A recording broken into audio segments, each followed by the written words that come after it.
你今日返工嗰陣係咪又閃過一句唔緊要啦？可能係一個未覆嘅 WhatsApp，你心入面知道要覆，但手指劃咗過去，可能係台面嗰張單，你話自己聽日先執，可能係啱啱同事講嘢嗰陣，你聽出啲唔對路，但轉個頭又話自己諗多咗。我係問佢，今日唔係嚟同你講屬兔人今年犯太歲有血光，冇呢支歌仔唱。我想同你講嘅係一件更貼身更真實嘅事。呢個7月屬兔人最大嘅麻煩從來唔係突然嚟嘅大事，而係嗰啲你一路用唔緊要啦，放過咗嘅小細節，佢哋而家開始埋單。聽到呢度，你可能心入面已經有一件事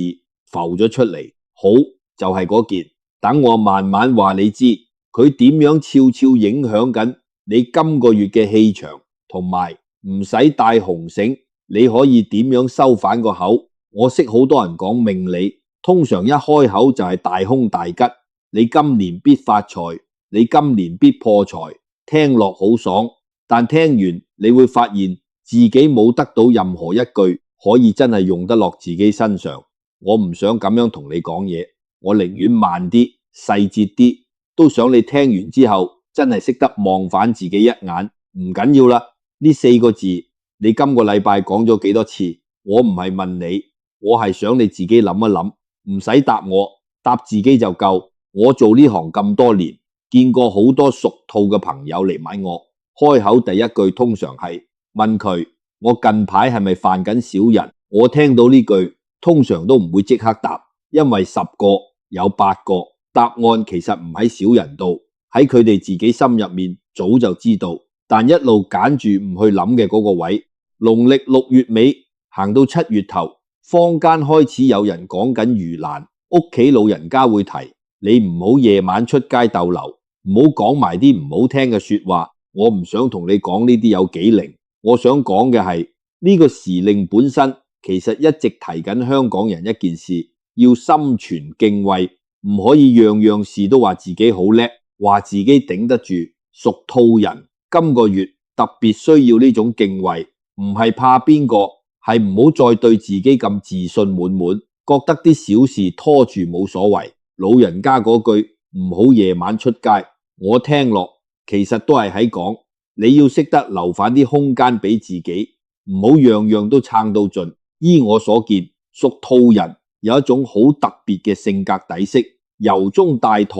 呢個台字唔係懶惰嘅懶，係一種太過識得退讓，太過識得算數啦嘅性子。呢種性子本身唔係壞事，識退讓嘅人人緣通常唔差，同人相處嗰陣你識得為人留餘地，呢個係好嘢。但佢有一個陰暗面，你會漸漸容許自己對一啲你心入面明明知道要跟進嘅嘢，選擇性咁唔去理。你會將呢種識退讓同唔想理慢慢混埋一齊，混到你自己都分唔清邊個係邊個。我讀三命通會讀到一句小數不謹，大數必虧，讀嗰陣冇乜特別感覺，直到近呢幾年接觸多咗屬兔嘅朋友，先真係明呢句話有幾重。呢句話翻譯過嚟好簡單，小地方唔上心，大格局遲早蝕翻俾你。但佢厲害嘅地方唔喺道理本身，而喺佢冇話你知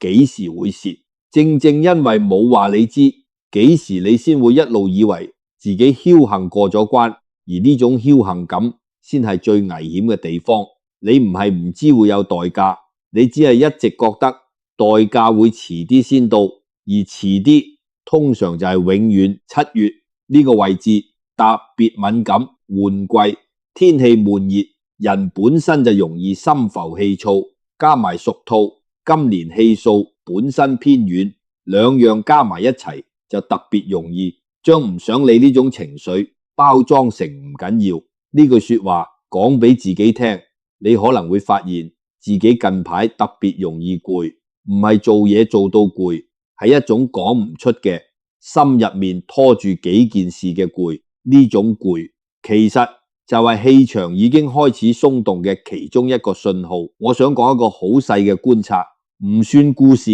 只係一個場景。我有個相熟嘅屬兔朋友做保險嘅，佢有次同我講，佢由今年年頭開始，發現自己覆客戶 email 嘅速度慢慢由即日覆變成一兩日先覆，佢自己都話唔出點解，可能就係唔想理，就係咁一件事，佢自己都覺得唔算大件事。直到有個相熟咗幾年嘅客戶，冇嗌交，冇投訴，就咁悄悄轉咗去第二間保險公司。佢問我係咪流年不利，我話俾佢知唔係流年，係你自己嘅氣喺呢半年之間一格一格咁鬆咗。你有冇試過類似嘅感覺？唔係嗰種出咗大事嘅慌張，而係一種淡淡嘅講唔出邊度唔對路嘅感覺，好似個人狀態冇跌到谷底，但又冇以前咁順。如果有，你唔係諗多咗呢一種狀態，我會叫佢做氣鬆，唔算氣散，仲未去到嗰個地步，但已經開始鬆動。氣鬆嘅時候，人會特別容易將小事合理化，你會識得理由，近排忙，遲啲先，都係啦。呢啲說話一講出口，其實就係喺同自己嘅直覺講，你唔使聽我識藉口。而更加隱蔽嘅係，呢啲藉口通常都好合理，合理到你自己都會信，甚至會覺得自己係識得放鬆，識得唔逼死自己先咁樣做。分寸呢樣嘢好多時就係喺呢一格一格嘅合理化入面，慢慢走失咗。香港嘅7月濕熱得嚟，又成日落雷陣雨，返工出街成個人黏立立，心情好自然會浮躁。呢種浮躁本身係天氣同身體嘅正常反應，唔係你性格有問題。但問題係人喺浮躁嗰陣判斷力會跌，你原本會認真跟進嘅事，喺呢種狀態下特別容易俾你隨口一句唔緊要就打發咗。你可以試下觀察自己係咪預熱嗰幾日，你愈容易講呢句話。如果係咁，你就更加要提自己，唔係天氣有問題，係你要喺呢個時節對自己嚴謹少少。講到呢度，我停一停，因為我唔想你聽完呢段就即刻慌張起嚟，覺得自己乜都做錯咗。唔係咁嘅，氣鬆唔等於命衰，佢只係一個信號，提你留意緊自己嘅狀態。真正嘅問題唔在於你有冇鬆咗呢件事本身，在於你識唔識得喺呢個位止住，定係一路由佢鬆落去。但係呢度有一個更隱秘嘅真相係，大多數生肖運程網站都唔會主動話你知嘅。呢種氣鬆嘅慣性，其實喺舊時嘅香港已經有人用真金白銀俾過血嘅教訓。我諗你未必想聽故事，你想聽嘅係點解會咁。我都試過拖延，年輕嗰陣做編輯，成日有啲稿，我明明知道有問題，但心入面會有把聲話都係啦，出得嘅呢3個字，我後尾先明，係我聽過最危險嘅一句自我安慰。因為佢冇話你錯，佢淨係話你唔使咁認真。呢種說話最陰險嘅地方係，佢冇留低任何一個明顯嘅犯錯記號。你唔會因為講咗呢句話而即刻受罰，佢只會令你一次又一次將個底線推低少少，推到最後你自己都唔記得原本個底線喺邊。屬兔人今個月最容易撞入呢個陷阱，唔係因為你懶，係因為你太識得體諒自己。你識得體諒人，先識得體諒自己。但呢種體諒用喺自己身上嗰陣，好易變成放行。體諒同縱容中間嗰條線其實好幼到你自己好多時都行過咗，都未必為意。我想輕輕帶一件舊事，唔講到盡，你自己感受得到就夠。60年代深水埗有間涼茶鋪執咗啦，唔係因為茶唔靚，係因為門口一粒燈膽爛咗冇補，地下一塊瓷磚裂咗冇收。客人講咗一句24味有啲怪，老闆娘話你自己上緊火啦。3件事每件都細，每件都俾一句唔緊要，推走咗。1年之後，鋪頭靜靜地執咗，唔係俾人搶生意搶死，係街坊一個一個悄悄轉咗去第二間，冇人鬧過老闆娘，冇人同佢嗌過交，佢自己都未必知道自己係喺邊一個位開始，一步步送走咗成間鋪嘅生意。我唔想你以為呢個故事係講俾屬兔人聽嘅寓言，其實佢講緊嘅係一個更廣嘅道理。氣場呢樣嘢唔記大帳，佢記小帳。你估緊自己俾人幾多分，佢梗係逐粒沙咁計。你唔會一次過睇到成個沙堆，你只會喺某一日突然發現個沙堆已經冧咗。呢個故事我特登唔加鹽加醋，因為我想你自己諗，喺你而家嘅生活入面，你係咪都有一個位同嗰粒爛咗嘅燈膽好似？可能你自己都心知肚明，但你話俾自己聽得啲，冇人會為咗一粒燈膽唔幫襯我。你講得啱，一次半次真係冇人會計較，但氣數呢樣嘢佢唔計較一次，佢計較嘅係你成個習慣。講返而家，中環有個做客服 team leader 嘅女仔屬兔，佢上個月績效檢討俾人講咗一句，你依家啲嘢俾人感覺唔夠貼心，佢好委屈，話自己冇做錯任何一件大事。我信佢冇做錯，但我都信佢一路都知道自己有幾個位鬆咗。會議既要遲派，客戶投訴冇即時跟進，只係佢自己冇為意。呢啲知道但唔理嘅時刻，正正就係佢個氣口開始漏嘅位置。唔係你做錯咗，係你一路俾自己個借口唔去執。我問過佢，你自己知唔知會議幾要遲派同客戶投訴冇跟進，係咪你自己一直有為意，但一直冇處理？佢諗咗好耐，先細細聲講，其實知呢個位我特別想你留意。好多人聽到自己俾人講唔夠貼心呢類評語，第一反應係委屈，係唔忿氣。但如果你肯俾多2分鐘自己誠實咁問返自己一次，好多時你會發現自己心入面其實一早有數。寫到呢度，我想停一停，講返自己。我而家寫緊呢段，其實都有少少心虛，因為呢個禮拜我自己都有一件事，一路話自己聽日先覆，所以呢段唔係我教訓緊邊個，係我同你一齊望住自己嗰個位。我發現凡係我肯誠實承認呢種心虛嘅時候，個人反而會鬆返少少，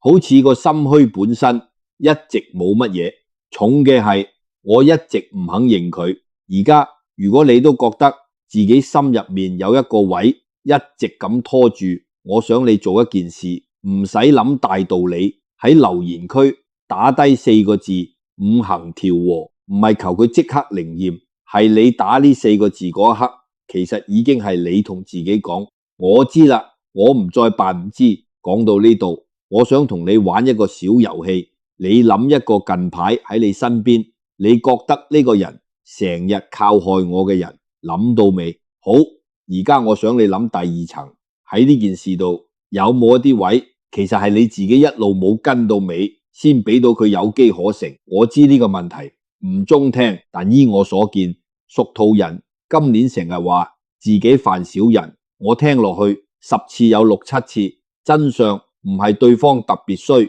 而係你自己留低咗個窿，俾人有位入。你諗深一層，一個成日守時跟進到位嘅人，同事想陰佢都難落手，因為冇位捉。但一個成日遲客先嘅人，自己都未必為意，早就喺流程入面漏咗幾個口。真正想爭功嘅人，唔會取一個滴水不漏嘅人開刀，佢哋會揀有窿嗰個。呢個唔係話俾你聽，小人一定有心，好多時佢哋自己都未必意識到自己咁做。人性就係咁，見到有位就會入，唔係人人都會停低諗一諗，呢個位係咪唔應該入？我喺唔同行業都見過類似嘅場面。寫字樓入面，人同人之間爭嘅唔止係功勞，仲有一種講唔出口嘅安全感。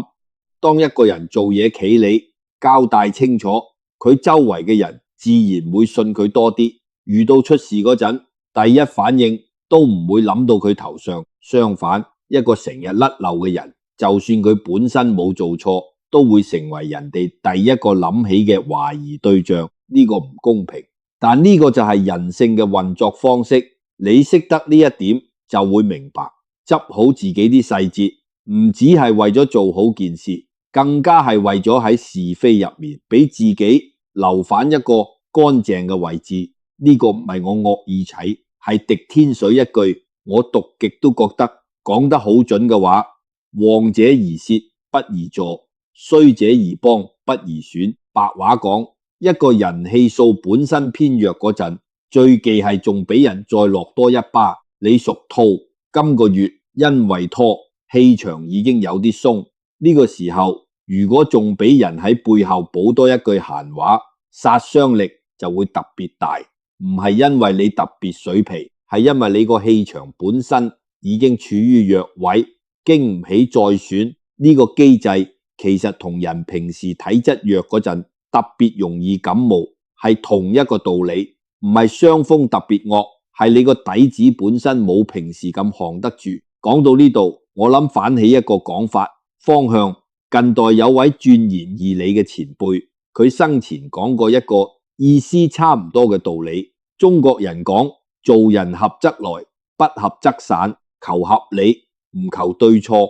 屬兔人今個月唔使成日諗住邊個係小人，邊個係貴人，你只要問自己一句：我而家個做法經唔經得起人合理咁去審視？如果經得起，小人自然冇位入。呢句我覺得受用嘅地方係佢冇叫你去防範人，佢叫你反轉頭先睇自己站唔站得穩。我唔想再舉一個工作嘅例子，講到你滿，講反一啲更貼身嘅。你有冇試過相睇？明明對個人有少少心動，但你成日話遲啲先約，唔想咁快。我識一個女仔，屬兔，做地產經紀，佢就係咁樣，一拖再拖，個心動嘅人自己識做，轉咗去追第二個。佢事後同我講，我以為我係矜持，原來我係拖延。我聽到嗰陣冇即刻答佢，因為我都試過類似嘅心情，唔係唔想，係怕得嚟，又唔想承認自己怕，於是就用未準備好去包裝。人有時對自己都唔誠實，唔係想呃自己，係唔識得同自己嗰種怕相處，善過更體面嘅字去代替佢。呢種拖延唔止喺感情度出現，屋企人相處都一樣。你有幾耐冇同屋企人講反一句好好地嘅說話？好多屬兔人同我講，佢哋同父母講嘢成日都係得反幾句：飯煮好未？幾點返嚟？唔好夜瞓。有一句你心入面一直想講，但覺得肉麻，講唔出口，於是你話自己遲啲機會先講。我想同你講句老實話，屋企人唔會等你一世，呢個位一拖，好多時就一世。唔係你命唔好，係你成日將等等先，錯認咗做穩陣。呢句我寫完自己都停咗幾秒，因為佢唔止講緊屬兔人，都講緊我自己近呢幾年嘅一啲位。呢個拖字喺五行氣數入面，其實同破財位有直接關聯，唔係玄之又玄嘅嘢，係一個好實在嘅機制。你放過嘅每一個位置，最終都會變成一個持續漏氣嘅缺口。你可以諗一諗，你近排有冇一單細嘅金錢決定一直拖住冇去搞掂？例如一張應該早啲交嘅單，一個應該取消但你懶得去取消嘅訂閱，一筆應該追返但你覺得金額細唔想煩嘅欠款。呢啲逐樣睇都係小數目，但佢哋加埋一齊就係一個持續漏緊嘅財位。破財好多時唔係一次過蝕一大筆，係呢種細細粒你都懶得計較嘅流失，日積月累先變成你成日覺得點解錢喺手度好似特別唔耐使。呢個機制點運作？等我慢慢拆俾你聽，你會發現佢比你想象中更貼身。寫到呢度，我諗你已經有啲攰。攰唔係壞事，攰代表你認真喺度諗緊自己嘅事。唔係得個聽字。你可以停一停，飲啖水，我等你。我想同你講一個我自己嘅講法，唔係邊本古籍，原文係我自己觀察咗好多年先敢寫低嘅一句話。氣係由一個個小缺口流出去嘅，唔係由一個大洞爆出去嘅。呢個講法唔係憑空講出嚟。窮通鑑講五行調候嗰套裏面講究一個流通嘅概念，一個系統唔怕本身弱，最怕係局部塞咗，局部又漏咗，令成個氣場失衡。屬兔人今個月嘅處境就係咁，唔係你成個人運程差晒，係你某個位置嘅小缺口，令你本來完整嘅氣一路慢慢流失緊，你自己都未必為意。呢個同你屋企漏水係同一個道理，唔係成間屋一齊漏，係天花板某一個角落一直滲緊，你唔為意，直到某一日個天花板突然塌落嚟，你先話點解會咁突然？其實一啲都唔突然，佢滲咗好耐。呢個氣口開喺邊，就係你每一次心入面明明知道，但又話唔緊要嗰一刻。我想你留意，我用嘅字係刻，唔係時，因為問題唔在於嗰件事本身有幾大，而在於嗰一刻你有冇為意到自己正喺度放過佢。一次唔緊要，窿好細，補得返，甚至可以話係人之常情。但如果你今個月已經有3次、5次咁樣講，呢啲窿就會逐漸連埋一齊，變成一條裂縫。呢條裂縫先係你今個月人際同財運同時漏氣嘅根源，唔係邊個生肖沖你，邊粒星殺你。我知講到呢度，你可能會問，咁即係我要點做？我未答你，因為我想你先坐多一陣，感受反呢個機制。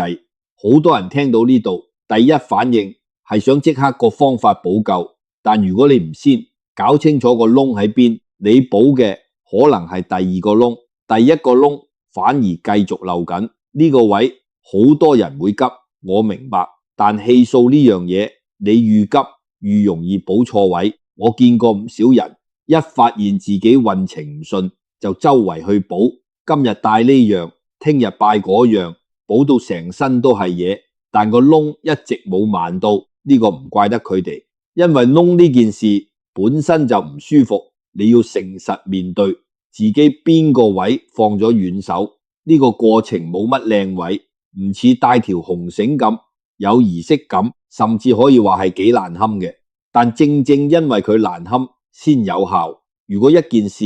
完全冇令你唔舒服，佢通常都改變唔到你嘅氣場。我見過一個做設計嘅屬兔朋友，佢一直覺得自己遇到嘅麻煩係因為公司有個同事同佢生肖相沖，成日搶佢功勞。我同佢傾深入啲，先發現真正俾個同事有機可乘嘅係佢自己成日將稿件嘅版本管理做得鬆散，舊稿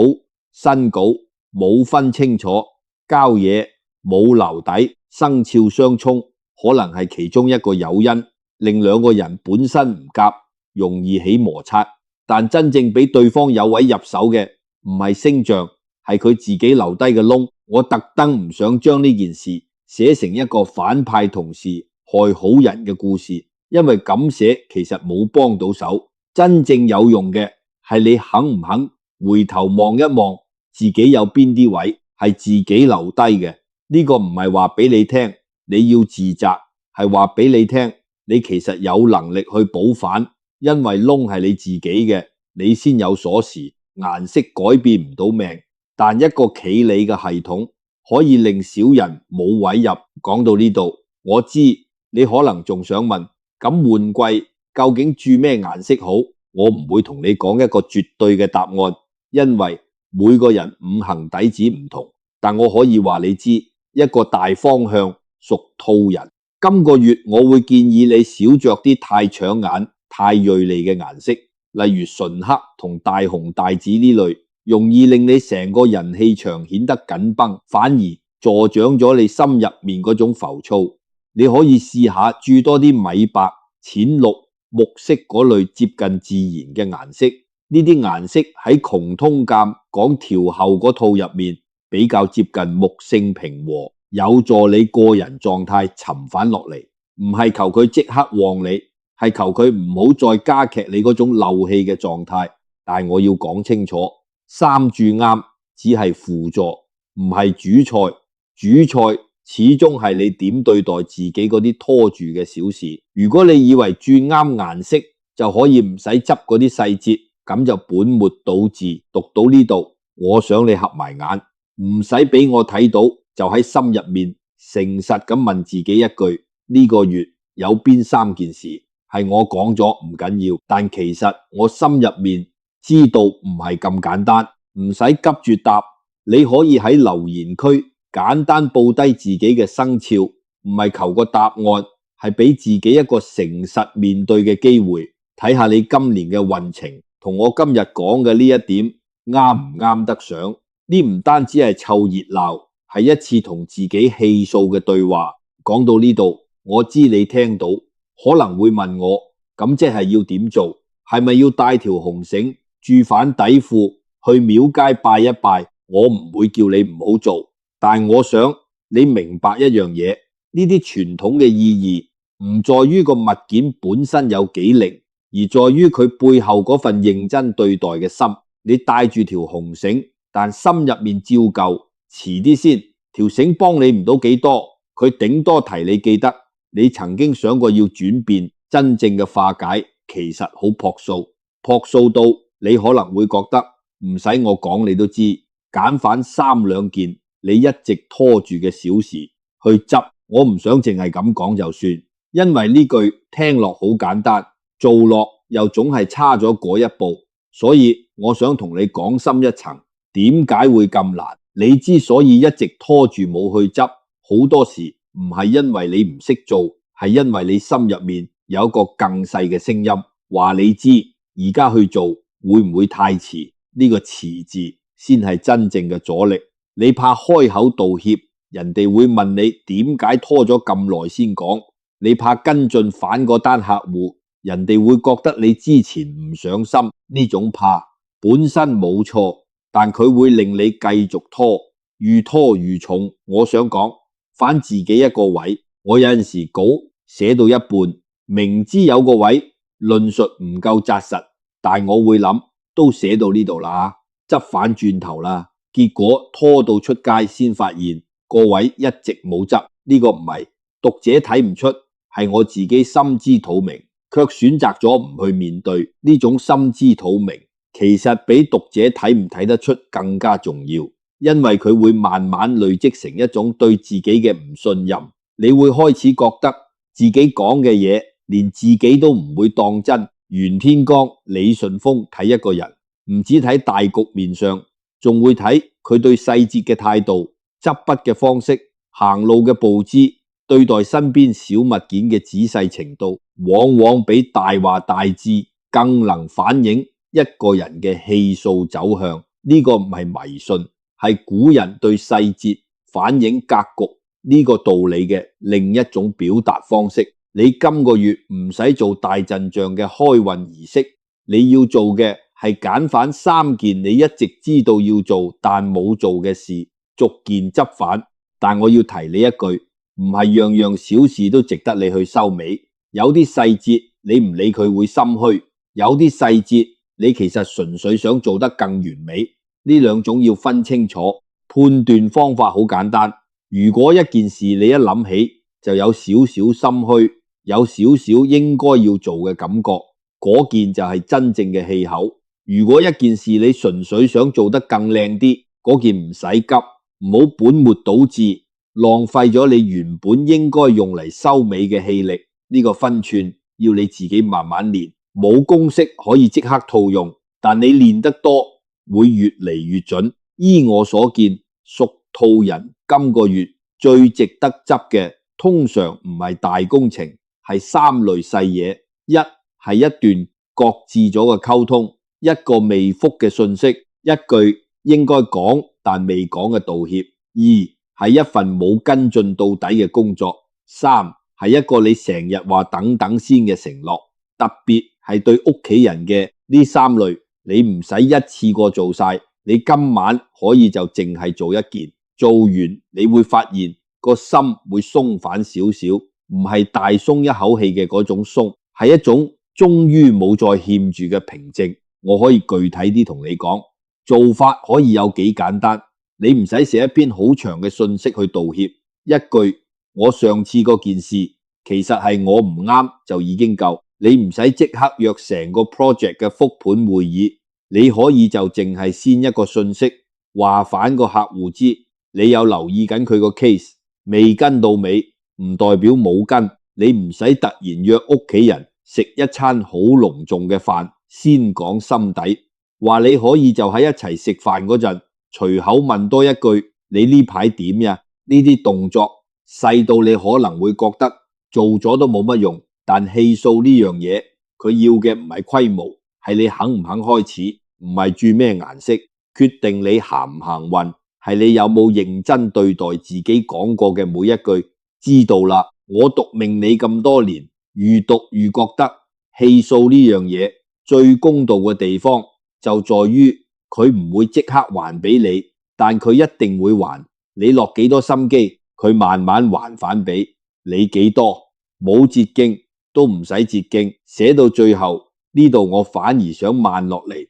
唔想同你講祝你今年行大運呢類說話。7月呢個月對屬兔人嚟講，我一直都唔覺得佢係一個要你發財要你行大運嘅月份，佢更似係一個提醒，提你止血，提你收返個口，氣場閉返，底氣先會返嚟，有底氣先有下一步，呢個次序急不嚟，你唔可以未止血先諗發財，順序錯咗，做幾多都事倍功半。我想坦白講一句，我今日寫呢集其實冇打算俾你一個做完就即刻順嘅承諾，生肖只係其中一個因素，最後你嘅日子點行仲係由你自己決定。呢一點我從來唔會同你講大話，亦都唔想騙你，我寧願你聽完覺得我講得唔夠爽快，都唔想你聽完覺得自己俾我呃咗一場希望。呢個行業入面好多人靠俾觀眾一個即時嘅安慰，一個包生仔嘅承諾嚟留住人。我明白呢個做法有市場，但我做唔到，唔係我清高，係我知道如果我今日呃你一次，你今晚會覺得好舒服，但你聽日面對反過未覆嘅信息，嗰單冇跟到尾嘅工作佢一樣喺度，冇因為我一句好話而消失。我情願而家你聽得辛苦少少，好過俾你一個假嘅心安。如果你由第一段聽到而家，中間有一刻你心入面浮起咗一件事，可能係一個人，可能係一單嘢，可能只係一句你一直未講出口嘅說話，咁呢集對你嚟講就已經有意義，唔使等我話你聽點做，你心入面其實已經有答案，你只係一直俾自己一個理由唔去承認佢。如果你都試過呢種明明知道有啲嘢唔對路，但一路用唔緊要啦呢句話去搪塞自己，喺留言區話我知，我會睇每一個留言，唔使講得好完整，一兩句都得。夜已經深咗，維港嘅風照舊咁吹，天台嘅燈一盞一盞熄落去，有啲窿，唔使等天意去補，你今晚就可以開始，唔使等出年，唔使等第時。我諗反起我阿爺以前成日講嘅一句話，佢話做人唔怕做得慢，最怕係心入面明明知道仲要扮唔知。我細個唔明呢句嘢，覺得阿爺講嘢老套，而家自己都寫緊呢啲稿，先慢慢明，原來最消耗人嘅唔係做得多做得少，係嗰種明知故犯嘅內耗。你可能今個月一路都幾忙，但忙唔係問題，忙到冇時間誠實面對自己先係問題。我寫呢集嘅時候，其實冇打算話俾你聽一個好宏大嘅道理，我只係想陪你一齊望一望自己一直放咗喺邊個角落嘅嗰件小事。你唔使即刻做晒，你唔使今晚就變成一個完美嘅人，你只要今晚肯認返一件就夠，唔係命放過你，係你要學識唔再放過自己。